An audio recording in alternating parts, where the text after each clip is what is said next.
لله نحمده ونستعينه ونستغفره ونعوذ بالله من شرور أنفسنا ومن سيئات أعمالنا من يهده الله فلا مضل له ومن يضلله فلا هادي له أشهد أن لا إله إلا الله وحده لا شريك له وأشهد أن محمدًا عبده ورسوله يا أيها الذين آمنوا اتقوا الله حق تقاته ولا تموتن إلا وأنتم مسلمون يا أيها الناس اتقوا ربكم الذي خلقكم من نفس واحدة وخلق منها زوجها وبث منهما رجالا كثيرا ونساء واتقوا الله الذي تساءلون به والأرحام إن الله كان عليكم رقيبا يا أيها الذين آمنوا اتقوا الله وقولوا قولا سديدا يصلح لكم أعمالكم ويغفر لكم ذنوبكم ومن يطع الله ورسوله فقد فاز فوزا عظيما أما بعد فإن خير الحديث كتاب الله وخير الهدي هدي محمد صلى الله عليه وسلم شر الأمور محدثاتها وكل محدثة بدعة وكل بدعة ضلالة وكل ضلالة في النار إن الله وملائكته يصلون على النبي يا أيها الذين آمنوا صلوا عليه وسلموا تسليما اللهم صل على محمد وعلى آل محمد كما صليت على إبراهيم وعلى آل إبراهيم إنك حميد مجيد اللهم بارك على محمد وعلى آل محمد كما باركت على إبراهيم وعلى آل إبراهيم إنك حميد مجيد أعوذ بالله السميع العليم وبوجهه الكريم وسلطانه القديم من الشيطان الرجيم من همزه ونفخه ونفثه بسم الله الرحمن الرحيم إن إبراهيم كان أمة قانتا لله حنيفا ولم يك من المشركين شاكرا لأنعمه اجتباه وهداه إلى صراط مستقيم وآتيناه في الدنيا حسنة وإنه في الآخرة لمن الصالحين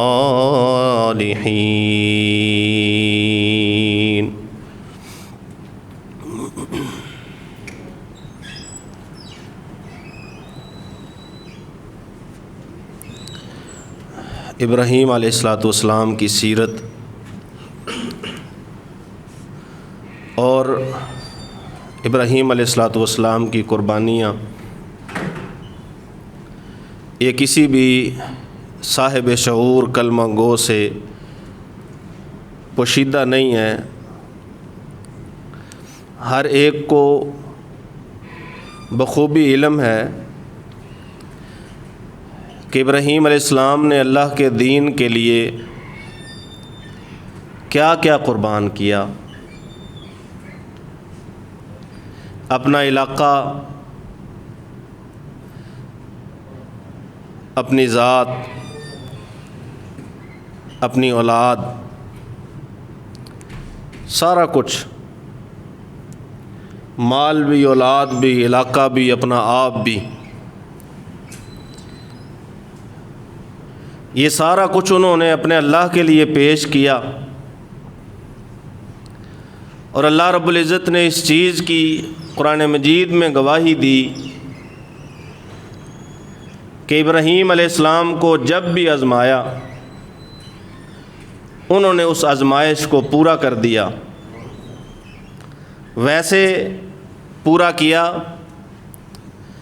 جیسے اللہ کی مرضی تھی، جیسے اللہ چاہتا تھا، اپنی مرضی کے مطابق نہیں۔ آزمائش کی تکمیل، آزمائش میں کامیاب اور سرخرو ہونا اپنی مرضی سے، اپنے طریقے سے نہیں، بلکہ اللہ کی مرضی سے، جیسے اللہ چاہتا تھا ویسے، جیسے اللہ کا مطالبہ تھا ویسے، اور جیسے اللہ راضی ہوتا تھا ویسے انہوں نے اللہ رب العزت کی ہر ایک آزمائش اور امتحان کو پورا کیا۔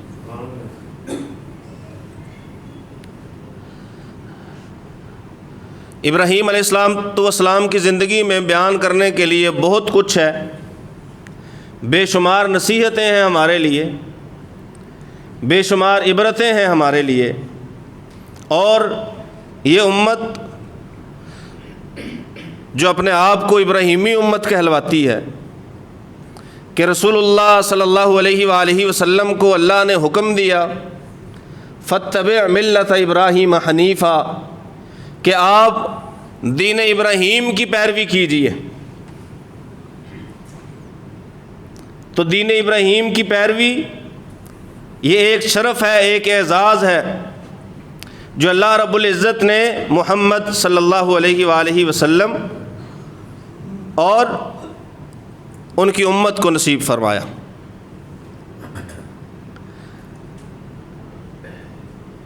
ابراہیم علیہ السلام کی زندگی سے بڑے سبق ہمیں ملتے ہیں۔ یہ جو قربانی ہے، جو چند روز کے بعد ہم اللہ کے راستے میں جانوروں کو قربان کریں گے، یہ بھی سنت ابراہیمی ہے، سنت ابیکم ابراہیم۔ رسول اللہ صلی اللہ علیہ وسلم نے فرمایا، حکم دیا قربانی کرنے کا، اور ساتھ ہی کہا کیونکہ یہ تمہارے باپ ابراہیم کی سنت ہے، اس سنت کو پورا کرنا ہے۔ لیکن ابراہیم علیہ السلام نے جب یہ قربانی کی تو کس طرح کی، جس کے بارے میں اللہ وحدہ لا شریک فرماتے ہیں ان ھذا لہو البلاء المبین۔ باقی بھی آزمائشیں ابراہیم علیہ السلام کی ہوئیں، لیکن اس کے بارے میں خاص طور پہ فرمایا کہ یہ بہت بڑی آزمائش تھی۔ اس آزمائش کو، جس کو ابراہیم علیہ السلام نے پورا کیا، یہ آزمائش بہت بڑی تھی کہ اللہ کا حکم ہوا خواب میں۔ رسولوں کا خواب وہی ہوا کرتا ہے۔ خواب میں حکم ہوا بیٹے کو ہمارے راستے میں قربان کرنا ہے، تیار ہو گئے۔ ابراہیمی خود کو کہلوانا آسان ہے، جانوروں کے گلے پہ چھری چلانا چند پیسے خرچ کر کے کوئی بڑا کام، مشکل کام نہیں ہے۔ جب بات اولاد کی آئے نا، اور جب بات اولاد کو دین کے لیے، اللہ کے لیے وقف کرنے کی، اللہ کے لیے دینے کی آئے، تو پھر ہم اپنے آپ کو ذرا دیکھیں اور سوچیں، کیونکہ بہت سارے لوگ ایسے ہیں وہ اپنے بچوں کو قرآن مجید اس لیے نہیں پڑھاتے کہ ایک آدھ دفعہ قاری صاحب نے ان کے کسی بچے کو ایک آدھ تھپڑ لگا دیا ہوگا، ڈانٹ دیا ہوگا، سختی کی ہوگی، بعض تو قاری حضرات ہوتے ہیں نا جو تشدد کرتے ہیں، یہ درست نہیں ہے، لیکن تادیباً یا اسے توجہ دلانے کے لیے کہ توجہ وہ اپنی ایک ہی جگہ پہ رکھے، کھیلے نہ، باتوں میں نہ پڑے، یہ سارا کچھ سکھانے کے لیے ایک آدھ چپت اگر لگ بھی گئی ہے کوئی بڑی بات نہیں ہے، لیکن چونکہ بات جب اولاد کی اس لیے اللہ فرماتے ہیں ان ھذا لہو البلاء المبین، بات جب اولاد کی آئی، بچے نے جا کے بتایا مجھے آج تھپڑ لگا ہے، انہوں نے کہا چھوڑ دو، ضرورت نہیں ہے پڑھنے کی۔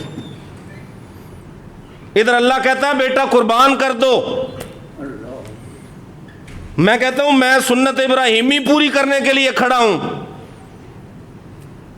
اللہ کہتے ہیں بیٹا قربان کرو۔ کیسے قربان کرنا ہے؟ اپنے ہاتھ میں چھری پکڑو اور بیٹے کی گردن پہ چلاؤ اللہ کے راستے میں قربان کرنے کے لیے۔ فلما اسلما، مالک کائنات فرماتے ہیں دونوں نے اپنے آپ کو پیش کر دیا اللہ کے حضور کہ اللہ ہم حاضر ہیں۔ جس کا بچہ محض استاد کی سزا کی وجہ سے قرآن پڑھنا چھوڑ دے، یا جو قرآن پڑھنا چھڑوا دیں، یا قرآن کی طرف توجہ ہی نہ کریں ساری زندگی، اپنے بچے کے لیے، اپنی اولاد کے لیے، اپنے ان ماتحتوں کے لیے جن کے اوپر اس کا اختیار ہے، جہاں اس کی بات چلتی ہے، اس کا حکم چلتا ہے، وہ ذرا سوچے کہ سنت ابراہیمی کو کیسے پورا کیا جاتا ہے۔ ان ھذا لہو البلاء المبین۔ 4 5 6 بچوں میں سے ایک بچے کو اللہ کے دین کے لیے وقف کرنا، چھوڑنا مشکل ہے، بڑا مشکل ہے۔ وجہ ترجیحات اور ہے، دین ترجیح نہیں ہے، دین ترجیح نہیں ہے، ترجیحات اور ہیں۔ بات ابراہیمی ہونے کی اگر ہے تو پھر ابراہیم نے کیا کیا تھا؟ اللہ میں نے چھوڑ دیا، اسکنت من ذریتی بواد غیر، چند دنوں کے لیے، چند دنوں مہینوں کے لیے نہیں، میں نے ان کو مستقل رہائش کروا دی، اپنی ساری اولاد کو، سب کو، بیوی بھی بچہ بھی، بواد غیر ذی زرع، ایسی جگہ جہاں کھیتی نہیں اگتی، کھیتی نہ اگنے کی وجہ وہاں پانی کا وجود نہیں ہے۔ عند بیتک المحرم، عند بیتک المحرم، یہ ہے ترجیح۔ کھیتی نہیں ہے، پھل ہے نہیں، پانی ہے نہیں، رہنا، زندگی گزارنا، رہائش رکھنا مشکل ہے، آسانیاں نہیں ہیں، لیکن ترجیح یہ ہے عند بیتک المحرم، تیرے حرمت والے گھر کے پاس ہے۔ مقصد لیقیم الصلاۃ، تاکہ نماز قائم کریں۔ یہ ہے سنت ابراہیمی، یہ سنت ابراہیم۔ ان ھذا لہو البلاء المبین۔ جب اولاد کے حوالے سے آزمائش پڑے نا، پھر پتہ چلتا ہے۔ پہاڑ جیسی استقامت رکھنے والے لوگ اولاد کی وجہ سے مجبور ہو جاتے ہیں۔ آپ بس اندازہ کر لیجئے ابراہیم علیہ الصلوۃ والسلام، اللہ فرماتے ہیں فلما اسلم، اللہ نے کہہ دیا، ابراہیم نے بھی مان لی، ابراہیم کے بیٹے نے بھی مان لی۔ ابراہیم نے اللہ کی مان لی، بیٹے نے اپنے باپ کی مان لی۔ کہا بیٹے میں نے خواب میں دیکھا ہے انی اذبحک، مجھے حکم ہے میں تجھے ذبح کر رہا ہوں۔ کہا یا ابت افعل ما تؤمر۔ کبھی گہرائی سے ان آیتوں کو سوچئے کہ جب والدین اللہ کے فرما بردار ہوں گے تو اولاد ان کی فرما بردار ہوگی۔ اولاد نافرمان کیوں ہے والدین کی؟ والدین اللہ کے فرما بردار نہیں ہیں۔ بیوی کیوں نافرمان ہے خامد کی؟ خامد اللہ کا فرما بردار نہیں ہے۔ کبھی تجربہ کر کے دیکھو، ایک بار اپنے اوپر اللہ کی اطاعت کو لازم، لاگو اور نافذ کر کے دیکھو، کیسے آپ کے ماتحت کیسے آپ کے اہل خانہ، کیسے آپ کی اولاد، کیسے آپ کی بیوی آپ کا حکم مانتی ہے۔ یہاں ایک اور بات بھی ہے، وَتَلَّهُ لِلْجَبِينِ، ابراہیم علیہ السلام نے اسماعیل علیہ السلام کو پیشانی کے بل لٹا دیا، پیشانی کے بل۔ مفسرین لکھتے ہیں ہو سکتا ہے خیال آیا ہو کہ میرے سامنے اس کا چہرہ ہوگا، وہ جو آنکھوں پہ پٹی وغیرہ باندھنے والی بات ہے نا، وہ درست نہیں ہے۔ جو جبل استقامت ہو اسے آنکھوں پہ پٹی باندھنے کی ضرورت، اسے پٹی باندھنے کی ضرورت نہیں ہے۔ اس نے جب طے کر لیا، جب اس نے سوچ لیا کہ اللہ کا حکم ہے میں نے اسے پورا کرنا ہے، وہ اس حکم کو پورا کرے گا۔ مفسرین لکھتے ہیں ہو سکتا ہے خیال آیا ہو کہ کہیں چھری چلاتے ہوئے میں نے اس کے چہرے کی طرف اگر دیکھ لیا تو یہ نہ ہو دل میں کچھ خیال آ جائے، پیشانی کے بل لٹایا تاکہ چہرہ نظر نہ آئے۔ شیطان آ گیا ورغلانے، بیٹا اولاد اللہ کے بندے، تیری اولاد اتنے سالوں کے بعد ملی ہے، ہماری طرح نہیں 5 5 6 6 7 7 10 10 بچے، ایک ہی بیٹا، بڑی دعاؤں کے بعد بڑی عمر میں جا کے اللہ نے مانگنے پر عطا کیا، اور اپنی عطا کا باقاعدہ تذکرہ کیا کہ ہم نے دیا ابراہیم علیہ السلام کو بڑھاپے میں، ہم نے عطا کی، ایک ہی بیٹا۔ آ گیا شیطان، ہمارے پاس بھی آ جاتا ہے، بات وہی جو میں نے پہلے کی ہے، دین کے حوالے سے اولاد کو لگانا ہے، جب نہیں نہ لگایا پھر اولاد اب ایسی ہے، کبھی کہہ دو نا قرآن پاک کا ایک رکوع پڑھ لیا کرو، تلاوت کر لیا کرو، اس کو بھی ناگوار سمجھیں گے، بوجھ سمجھیں گے اپنے آپ پر۔ یہ اولاد کا قصور نہیں ہے۔ رسول اللہ صلی اللہ علیہ وسلم نے فرمایا ہے کل مولود یولد علی الفطرہ، بچہ تو فطرت اسلام پہ پیدا ہوتا ہے، فابواہ، اب والدین ہیں، یحودانہ، وہ اسے یہودی بنا دیں ان کی مرضی ہے، او یمجسانہ،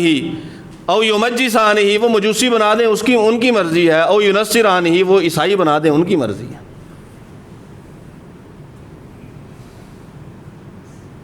یہ جو عیسائیوں، یہودیوں، مجوسیوں جیسے چہرے لے کے بچے پھرتے ہیں یا ان جیسی عادات اپنائے ہوئے ہیں، والدین برابر کے قصوروار ہیں، اس جرم میں برابر کے شریک ہیں۔ کیوں؟ شیطان نے آ کے ورغلا دیا، بچہ ہے اس کو کہنا کچھ نہیں، سختی نہیں کرنی دین کے بارے میں، بلکہ یہ جو جب قربانی کے دن آتے ہیں نا تو کئی شیطان انسانوں میں سے وہ ورغلانے کی کوشش کرتے ہیں، وہ جی دیکھو اتنے پیسے لگیں گے، اتنا خرچ ہوگا، جانور خریدے جائیں گے، گند پڑے گا، کیا کیا باتیں کرتے ہیں۔ اچھا ہے کہ کسی غریب کی مدد کر دو، کسی غریب کی مدد کر دو، اور یاد رکھو جو قربانی کرنے والے ہوتے ہیں وہ غریب کی مدد سے پیچھے نہیں ہٹتے۔ شیطان آ گیا ورغلانے، ایک ہی بیٹا ہے، اتنی آپ نے اللہ وحدہ لا شریک کی فرما برداریاں کی ہیں، اس کے بارے میں تو کم از کم اس کا تو خیال کرو، اپنی بیوی کا خیال کرو، اس پہ کیا گزرے گی، آپ پہ کیا گزرے گی، کیا بنے گا۔ کنکری اٹھائی، وہ جو مالک کائنات نے پھر مسلمانوں کو حکم دے دیا کہ جب بھی حج کے لیے جاؤ نا تو ابراہیم علیہ السلام کی سنت پہ عمل کرو، علامتیں، نشانیاں جمرات کے طور پہ، جمرات کے طور پہ علامتیں اور نشانیاں وہاں کھڑی کر دی کہ جب انہیں ورغلتا کے سیکھ لو، تعلیم حاصل کرو کہ جب انہیں شیطان ورغلانے آیا تھا، توجہ دینا تو دور کی بات ہے، انہوں نے اسے کنکریاں ماری تھی، ایک جگہ پہ، دوسری جگہ پہ، تیسری جگہ پہ، تینوں جگہ پہ، کہ اللہ کا حکم پورا کرنے سے روکتا ہے، یہ اللہ کا حکم ہے۔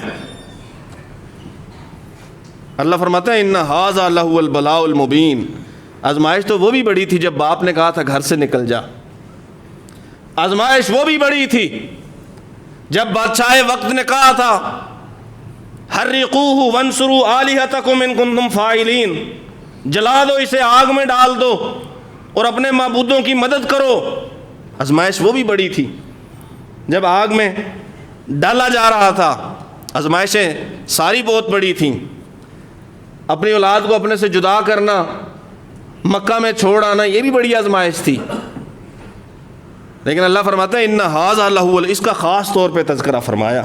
یہ جو قربانی ہم کرتے ہیں نا یا کریں گے، اللہ رب العزت خلوص دل سے توفیق دے، اخلاص نیت سے توفیق دے، ساری شروط شرائط کو تقاضوں کو پورا کرتے ہوئے اللہ کے راستے میں اپنے جانور قربان کریں۔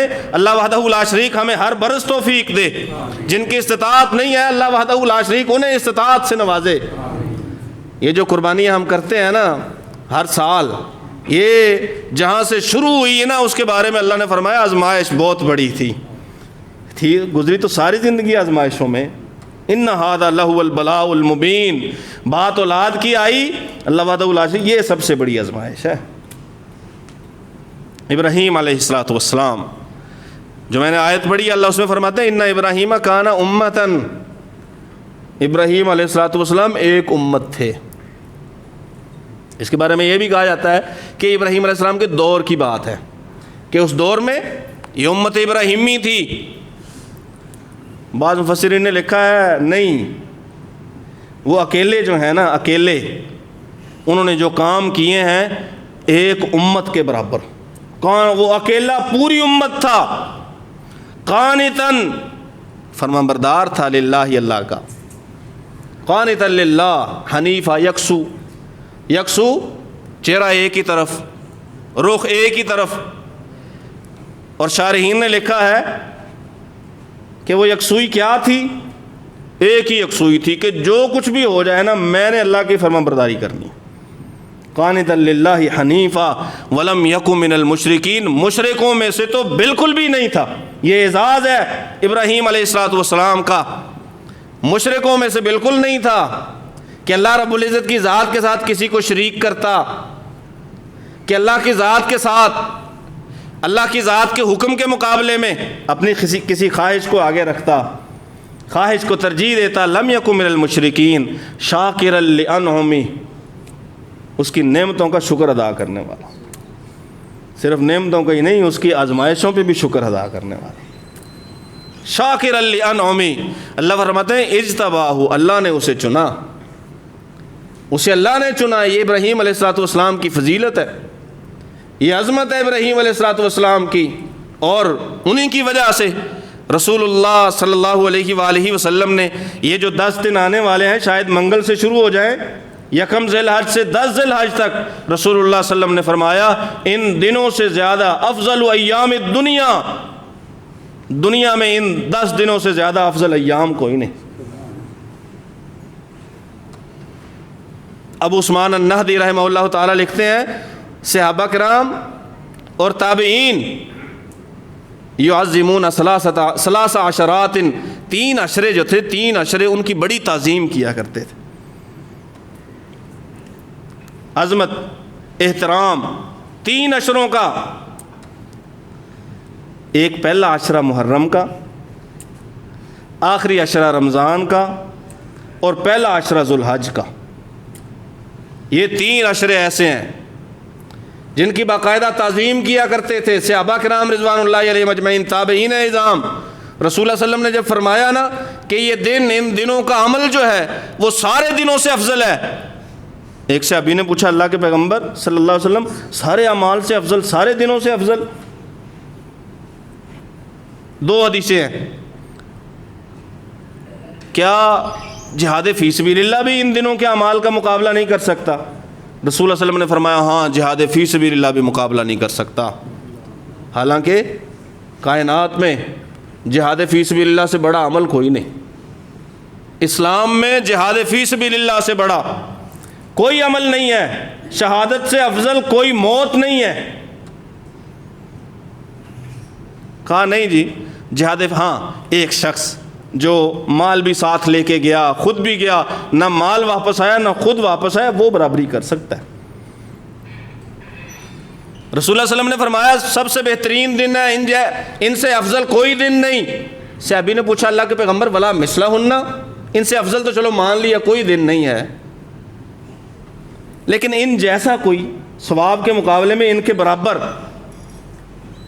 وہ عمل جو ثواب کے مقابلے میں ان کے برابر ہو وہ بھی ہے کوئی؟ رسول اللہ صلی اللہ علیہ وسلم نے فرمایا نہیں، وہ بھی نہیں ہے، ہاں ایک مسلمان وہ اللہ کے راستے میں اگر اپنی جان دے اور اس حالت میں دے کہ اس کا چہرہ جو ہے وہ مٹی میں دھسا دیا جائے، شہید ہو کے گرے اور چہرہ غبار آلود ہو جائے، مٹی سے لت پت ہو جائے، مٹی میں دبا دیا جائے، وہ ہے جو ان کے برابر آ سکتا ہے۔ یہ 10 دن اس قدر، کیونکہ اللہ وحدہ لا شریک نے ان 10 دنوں کی قسم اٹھائی، والفجر ولیال عشر، ان 10 دنوں کی قسم اٹھائی اللہ تعالیٰ نے۔ رسول اللہ صلی اللہ علیہ وآلہ وسلم نے ان 10 دنوں کی عظمت کو بیان کیا۔ فرمایا رسول اللہ صلی اللہ علیہ وسلم نے کہ ان دنوں میں جو عرفہ کا دن ہے نا، 9 ذی الحج کا دن، حاجی تو عرفہ میں ہوتے ہیں، وہ تو روزہ نہیں رکھیں گے، جو حاجی نہیں ہے عرفہ میں نہیں ہے لیکن 9 ذی الحج کا روزہ رکھتا ہے، اللہ رب العزت اس کے 2 سال کے گناہ معاف کر دیتے ہیں، 2 برس کے گناہ 9 ذی الحج کا روزہ رکھنے سے۔ اور اگر کوئی عاشور کا 10 محرم کا روزہ رکھتا ہے تو رسول اللہ صلی اللہ علیہ وسلم نے فرمایا مجھے امید ہے اللہ تعالیٰ اس بندے کے 1 برس کے گناہ معاف کرتے ہیں۔ ایک روزہ 9 ذی الحج کا 2 سال کے گناہ معاف۔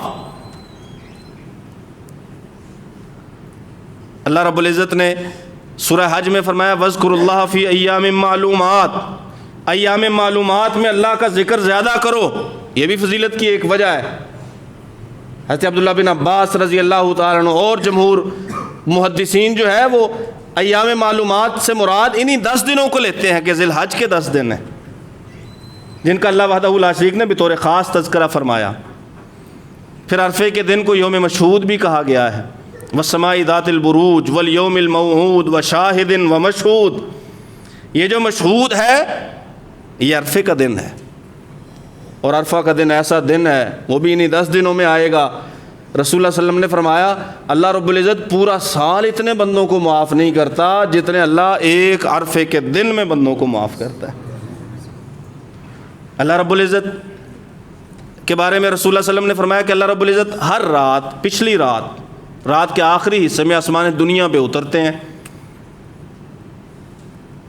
اور عرفے کا دن واحد دن ہے جس کی رات میں بھی اترتے ہیں، دن میں بھی اترتے ہیں، اور اپنے فرشتوں کو بلا کے کہتے ہیں دیکھو وہ میرے بندے جن کے بال مٹی سے ہٹے ہوئے، وہ جن کے لباس مٹی سے ہٹے ہوئے، وہ پکار رہے ہیں کہ اللہ ہم حاضر ہیں تیرے دربار میں، آئے ہیں تجھ سے مانگنے کے لیے۔ اللہ وحدہ لا شریک فرماتے ہیں فرشتوں گواہ ہو جاؤ میں نے سب کو معاف کر دیا۔ فرشتوں کو بلا کے اللہ وحدہ رات کو بھی اترتے ہیں عرفے کے دن میں بھی اللہ وحدہ لا شریک آسمان دنیا پہ نزول فرماتے ہیں اور اپنی رحمتوں کا اعلان کرتے ہیں۔ یہ جو 10 دن جن کا تعلق ابراہیم علیہ السلام کی سنت کے ساتھ ہے، انہیں اللہ وحدہ لا شریک نے عظمتوں سے نوازا ہے، فضیلتوں سے نوازا ہے۔ اللہ سے دعا ہے اللہ سن سمجھ کر عمل کی توفیق نصیب فرمائے۔ وما علیہ